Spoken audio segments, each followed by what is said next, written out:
Sosok pembunuh dan Ramil Aradide ternyata sering diberi bantuan sembako Letnan Octavianus. Anan Nawipa, pelaku penghilangan nyawa almarhum dan Ramil 17034 Aradide, Letu, Octavianus Sogalre merupakan kelompok kriminal bersenjata, KKB, atau Organisasi Papua Merdeka, OPM. Ia telah dibawa ke Timika, Provinsi Papua Tengah pada Minggu, 12 Mei 2024. Anan Nawipa dikawal oleh personil Satgas Damai Kartens dari Nabire menuju posko di Timika. Anan Nawipa ditangkap aparat gabungan Satgas Operasi Damai Kartens pada hari Sabtu tanggal 11 Mei 2024 sekitar pukul 10.40 WIB. Ketika penangkapan terjadi, Anan Nawipa kedapatan sedang membawa kabur telepon genggam milik korban. Sosok Anan Nawipa sendiri adalah anggota KKB berjenis kelamin pria yang lahir di Widimeida, 6 Juli 1991. Ia beralamat di Kampung Widimeida, Kabupaten Paniai. Dalam organisasi KKB, Anan merupakan anggota di bawah pimpinan Osea 1 Boma. Ia sudah bergabung selama satu tahun yang bermarkas di Markas Kebo.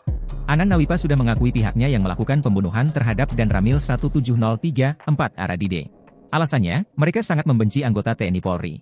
Terpisah, Kepala Operasi Damai Kartens 2024 Kombes Pol Faisal Ramadhani mengatakan, Anan Nawipa merupakan anggota KKB pimpinan Osea 1 Boma dan DPO Polres Nabire. Dia kerap melakukan kejahatan yaitu curanmor sejumlah 12 sepeda motor dan penjamretan sejumlah 2 kasus.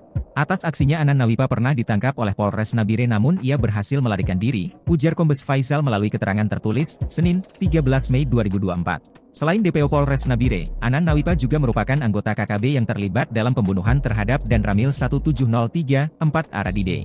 Untuk perannya masih akan didalami oleh penyidik Satgas Gakum Operasi Damai Kartens di Timika, ungkapnya. Di tempat yang sama, Kasatgas Humas Operasi Damai Kartens 2024, AKBP Bayu Suseno menyampaikan pelaku Anan Nawipa mengenal dengan baik korban Letu, An, Octavianus Sogalre. Karena dia sering dikasih sembako oleh korban untuk keluarganya yang tinggal di KP EKDD, katanya. Ya, sangat disayangkan padahal almarhum sangat dekat dengan pelaku selama ini, sambung Bayu.